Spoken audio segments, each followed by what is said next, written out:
Today, we're going to explain how to read an RPMSG file. An RPMSG file is a file that stores data in a specific format used by the RPMSG library. This library is often used in embedded systems, especially when dealing with communication protocols. You can't simply open an RPMSG file with a text editor or a regular file viewer. You need to use a specific tool or program that understands the RPMSG file structure. Here are some common ways to read an RPMSG file. 1. Use the RPMSG library.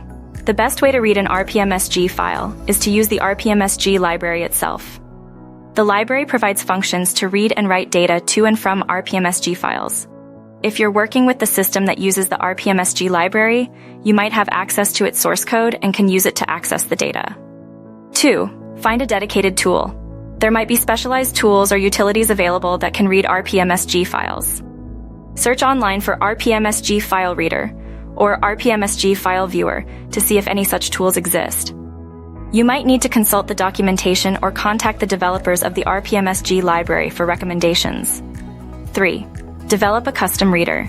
If you can't find a pre-built tool, you can try to write your own program to read the RPMSG file. You'll need to understand the file format, which is usually documented by the RPMSG library developers.